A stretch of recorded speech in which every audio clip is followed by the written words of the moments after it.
북이스라엘이 아주 국력이 강할 때 오늘 본문의 그 내용입니다. 늘 북이스라엘 왕국에다가 조공을 바쳐오던 모압이라는 왕국이 그 아합이 죽고 조금 국력이 변화가 되고 약해졌는지 그 조공 바치던 모압이 배반을 하게 됩니다. 매년 얼마나 바쳤냐 하면은 모압이라는 나라가 그 이스라엘에게 새끼 양털 10만 마리, 순양털 10만 마리 털을 해마다 그 조공을 바친 거예요. 엄청나지 않습니까? 그래서 북이스라엘 요람 왕이 얼마나 괘씸하고 너희들이 이렇게 우리나라에다 예속돼 가지고 해마다 잘하다 말고 갑자기 배신하니까 전쟁이 일어날 수밖에 없는 거예요. 그래서 그 북쪽 이스라엘 자기들의 국력으로는 모압이 대결이 안 됩니다. 모압도 그걸 다 계산하고 배신을 했잖아요. 그래서 그 요람 왕이 남쪽 유다 여호사밧 왕과 그 다음에 또 이웃나라 에돔 왕 3국이 연합을 해가지고 우리가 모압을 치자. 그래서 그 모든 전리품과 국가 이득은 같이 나누자. 이렇게 단결이 된 거예요. 옛날에 우리나라가 신라가 통일할 때 신라 가지고는 고구려 백제가 안 됩니다. 그래서 당나라 힘을 빌려가지고 삼국 통일한 것과 같은 사건입니다. 근데 그렇게 삼국이 동맹을 해가지고 전쟁에 출전을 했는데 전쟁다운 전쟁 한 번도 못 해보고 위기를 만난 거예요. 모압을 치러 갔다가 오히려 이 삼국이 크게 실패할 그런 위기를 만난 사건이 오늘 나옵니다. 우리 본문 말씀을 자세히 보면은 3장 1절부터 쭉 20절까지 쭉 나와요. 근데 오늘 하나님 말씀 우리가 말씀을 마음속에 담으면서 우리네 삶에도 우리네 인생에도 아무런 예기치 못한 어느 날 갑자기 내 인생에 문제가 생깁니다. 이건 예측을 못하는 거예요. 내 가정도 그렇게 잘 나가던 가정이고 내 인생에도 우리 민족 위에도 어느 날 인생에 문제가 생깁니다. 근데 중요한 것은 문제가 있는 것을 너무 비관하면 안 됩니다. 문제가 일어날 때는 반드시 오늘 성경은 그 문제 속에는 답이 있다고 성경은 가르쳤습니다. 이것이 아주 중요한 사실입니다. 어느 수험생이라도 아무리 기초적인 시험부터 사법시험, 옛날에 고등고시 로스쿨 시험이라도 반드시 그 시험 문제 속에는 정답이 있다는 거예요. 그게 하나님의 진리입니다. 오늘 이 말씀을 보면은 우리가 어려움에 부딪혔을 때에 북왕국 이스라엘 왕 여호람 왕은 불평을 쏟아놓습니다. 우리 세 나라가 이제 전쟁도 한번 못 해보고 우리는 죽게 됐다고 막 불평하고 원망하고 비관하는 거예요. 그러나 그 11절을 가만히 보면은 똑같은 환경이지만 또 남쪽 유다 왕은 여호사밧은 아주 믿음이 훌륭하고 인격이 긍정적인 사람입니다.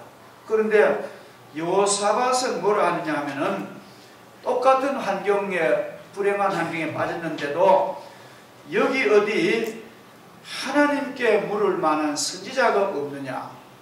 그러니까 신하가는데 여기 아주 영적으로 아주 건강하신 엘리사 선지자가 머지않아 있습니다. 그러면 우리가 그 선지자에게 가서 이렇게 어려운 꼬인 문제를 우리가 기도를 부탁합시다. 이렇게 돼가지고 선지자를 찾아가게 되는 것입니다. 참 중요한 사실은요, 사람은 꼭 자기 힘만 가지고 해결하는데 우리는 하나님의 힘을 우리는 빌려야 돼요. 우리는 내 힘 가지고 안 되는 거, 사랑하는 상대의 친구의 성도들의 힘을 빌리는 것은 이건 하나님이 원하는 거예요. 뭐 한 주 자기 혼자 한다는 것이 그렇게 좋은 게 아닙니다. 우리가 하나님의 도우심을 받는 것은 행복한 일이고, 좋은 믿음의 친구에게 도움받는 건, 그건 도움 받는 사람도 좋은 일뿐일더러 도움 주는 사람도 행복한 거예요. 여러분, 가령 우리가 공부할 때, 저도 그런 경험이 있습니다만, 여러분이 어려운 환경에 공부할 때 기도 많이, 하나님 이 중요한 공부를 마치도록 내게 등록금을 달라고 기도했는데, 어떤 누구가 어느 날 갑자기 내게 내 기도하던 문제 액수도 비슷하게, 전도사님 이거 공부하는데 보태 쓰십시오 하면은, 그때 우리는 그 베푸는 사람에게 아주 기쁨으로 당당하게 감사합니다, 내가 공부해서 앞으로 이 은혜를 보답하겠다, 그렇게 당당하게 받아야 되지. 받는데 막 그냥 아주 태도도 기분 나쁘게 비굴하게 가장 사양하고 이러면은요, 주는 사람도 하나님의 축복으로 주는 건데 주는 사람도 기분이. 그래서 우리는 받는 자나 베푸는 자나 다 하나님의 종들이고, 오늘 이 말씀에 보면은 여호사밧 왕이 엘리사를 이제 새 왕이 찾아가는데 아주 중대한 문제를 거기서 이제 해결을 받게 됩니다.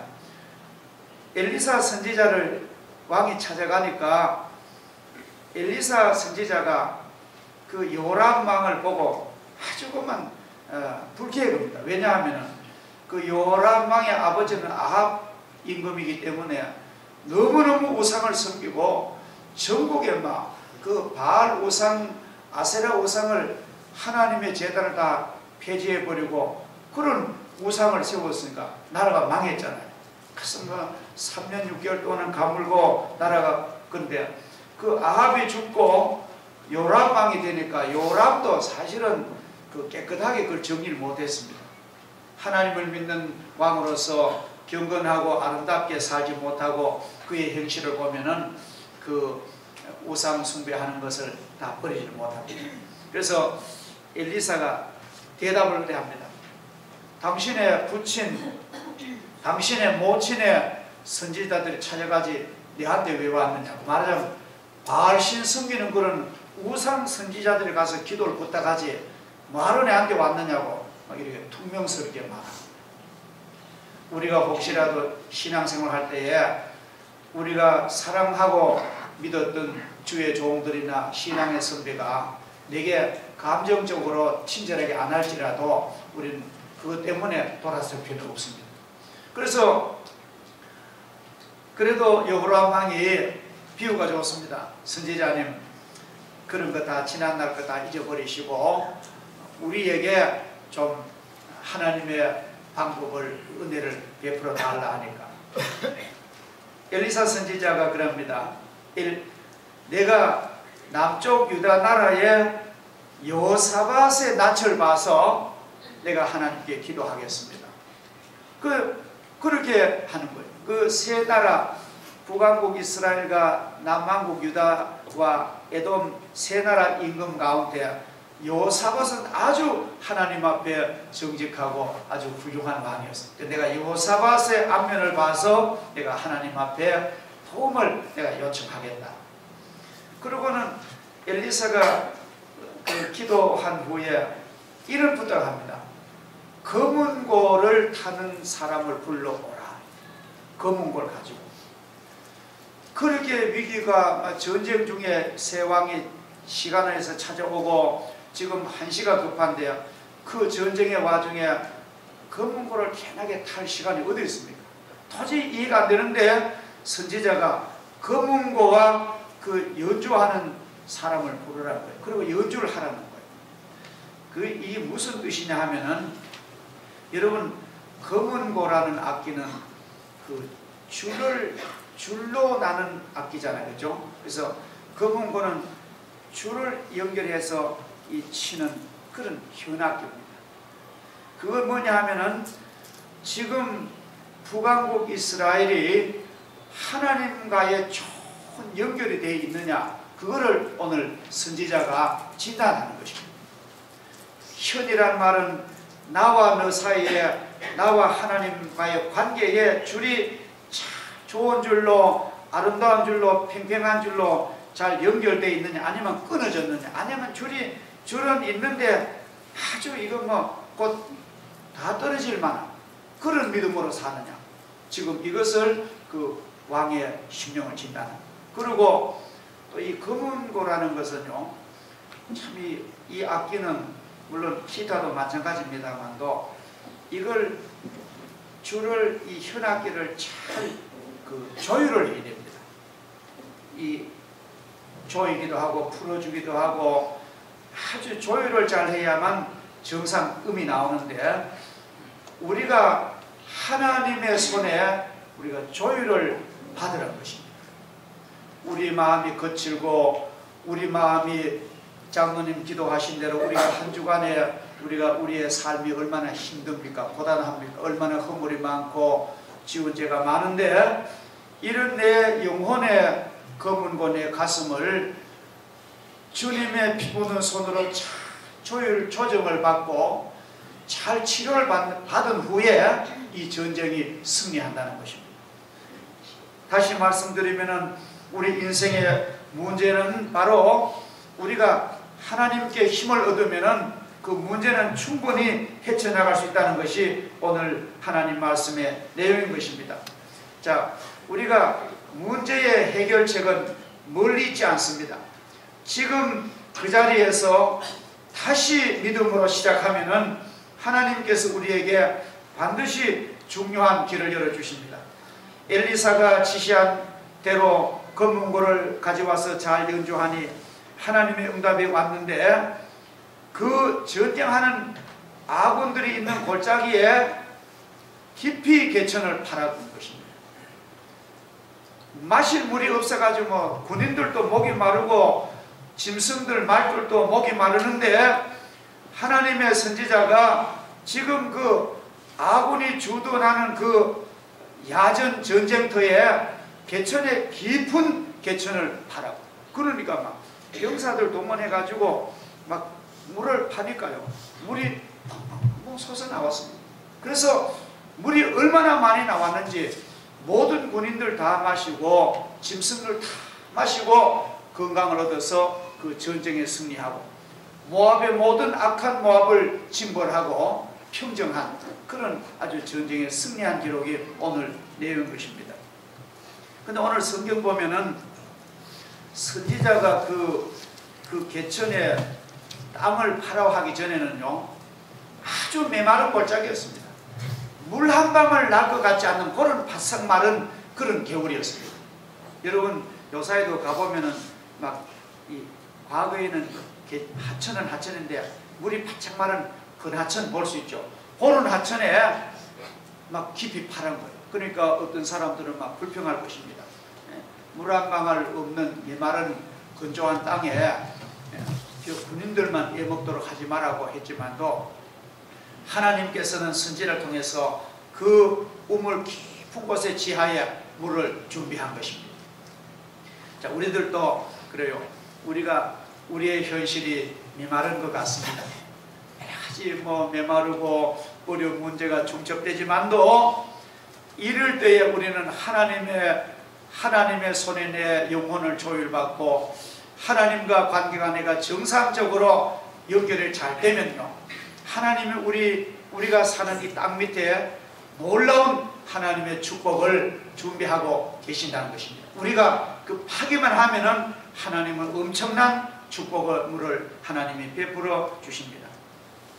예수님께서 누가복음 5장에 보면은 예수님이 베드로를 부르실 때입니다.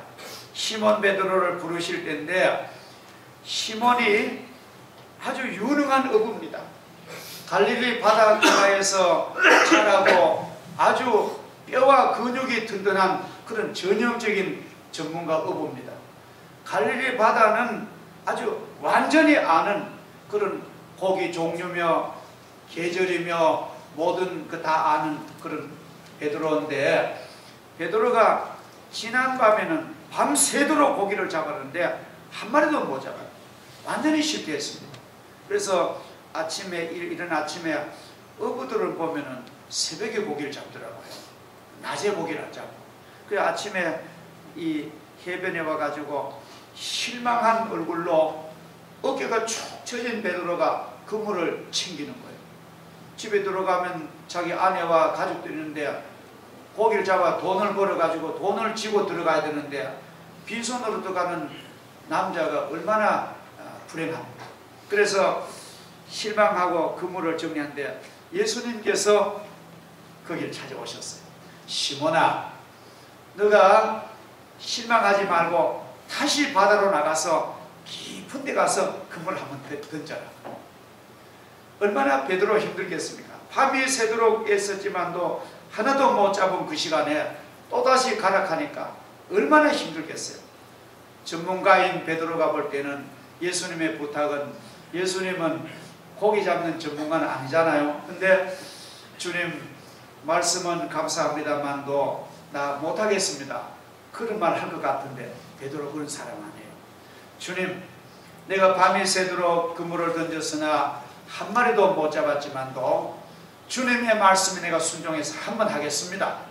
그래서 배를 가지고 깊은 데 가서 그물을 던졌는데 베드로 어부 일생에 그날 처음으로 제일 많은 고기를 잡았습니다. 얼마나 고기가 많은지 누가복음 5장 읽어보면은 친구 요한의 배까지 불러서 2배가 거의 잠길 정도로 풍어가 왔습니다.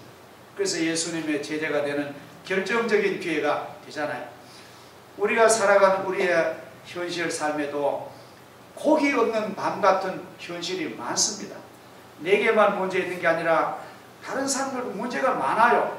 마치 오늘 이 삼국 동맹 왕들이 모압을 치러 갔다가 전쟁도 해보지 못하고 목이마나 죽을 것 같은 그런 이 세상이지만도 하나님께 정상관계 회복하고 하나님과 나의 관계를 줄을 바로 연결하고 하나님의 손에 내가 조율을 받고 하나님 말씀을 순종하면은 반드시 우리가 평생 살아가도 남을 그런 하나님의 복을 우리는 받을 줄로 믿습니다. 이것이 오늘 성경이 주는 중요한 메시지입니다. 사람의 한계점이 하나님의 출발점이며 하나님의 도우시는 지점입니다. 하나님의 말씀은 능치 못하심이 없는 것입니다. 인간의 눈으로는 아무것도 보이지 않고 귀에는 아무 소리 안 들리며 손에 잡히는 것 없을지라도 믿음으로 다시 내 영혼을 하나님 손에 조율받게 되고 하나님 주시는 능력을 얻게 되면 그때부터 내게는 놀라운 일이 일어날 줄 믿습니다. 하나님 나의 힘 되시고 나의 소망 되시며 나의 미래의 축복을 하나님은 예비하고 계십니다. 아무것도 할 수 없는 환경이지만 주님 여기 개입하시면 골짜기에 물이 흘러넘치게 되고 풍요한 내 인생을 우리 누릴 수가 있습니다. 주님은 인간의 생각으로는 답이 보이지 않는 그곳에서부터 주님은 다시 시작하기를 원하십니다. 주님, 나는 한 발짝도 내가 여기서 더 못 디디겠습니다 하는 그때 다시 힘을 내세요. 그 한 발자국만 내디디면은 하나님이 도우십니다. 인간의 절망하는 지점이 하나님의 능력의 시작점입니다. 주님의 생각은 나의 생각은 다릅니다. 내 눈에는 답이 보이지 않지만도 주님은 답을 이미 준비하고 계십니다. 거기에 주님 주시는 해결책이 있고 내 인생의 문제 해답이 있는 것을 믿으시고 나의 마음이 하나님의 마음과 일치하게 하고 내 영혼이 하나님의 영과 일치하게 하고 나의 가슴의 생명줄이 주님의 손으로 피 묻은 손에 조율 받으시게 된다면 그리 하기만 하면 내 인생 문제는 문제가 없습니다. 내가 먹고 사는 문제로부터 내 삶의 모든 영적 문제는 하나님이 좋은 것으로 예비하셔서 내 앞길을 인도하실 줄 믿습니다. 오늘 이 위기를 만난 삼국 동맹 왕들이 하나님의 종을 찾아가서 하나님의 도우심을 받을 때야 그렇게 목말라 헤매던 그 모든 병사들에게 좋은 물을 제공하고 전쟁에 승리해서 큰 영광의 국가를 만든 것처럼 우리 인생은 싸움입니다. 우리는 영적 전투에 물러서지 마시기 바랍니다. 우리의 현실이 녹록지 않더라도 우리는 기도합시다. 하나님의 도우시는 음성을 들으면은 지금 너가 있는 그 자리를 파라는 거예요. 우리가 내가 하던 일, 내가 하던 공부, 내가 다시 한번 믿음의 힘을 얻으면은 하나님께서 놀라운 대안을 주실 줄을 믿습니다. 기도하겠습니다. 전능하신 아버지 하나님, 연말에 가까우는 이 귀한 석양 시간에 우리가 하나님의 거룩한 날을 맞이하여 주의 전에서 예배드리고 찬양을 드리고 기도를 올리며 하나님의 거룩한 말씀을 우리가 깊이 묵상하게 하심을 감사합니다. 인생의 문제는 누구에나 찾아옵니다. 우린 문제 앞에 떨지 말게 하시고 그 문제를 가지고 하나님께 나아가게 하시며 먼저 내 영혼과 하나님과의 줄이 올바로 관계가 맺어졌는지, 나의 기도의 줄이, 나의 찬양의 줄이, 나의 헌신의 줄이, 나의 직분의 줄이 정상적인지 주님의 손에 조율받게 하시고 주님 손에 치료받게 하시며 주님 손에 어루만짐 받아서 내가 정상적으로 세임을 얻을 때에 내 삶의 아름다운 물이 솟아날 줄 믿사오니 하나님 저희들을 도와주시옵소서. 저희들의 힘이 약할 주님 붙들어 주시옵소서. 내 영혼을 지켜주시고 내 가정과 우리 교회를 축복해 주시며 우리 성도들을 인도해 주시며 이 민족과 국가를 하나님께서 위경에서 건져주시고 아름다운 정상적인 관계 속에 살아가는 저희들 되도록 은혜를 베풀어 주시옵소서. 예수님의 이름으로 기도하옵나이다. 아멘.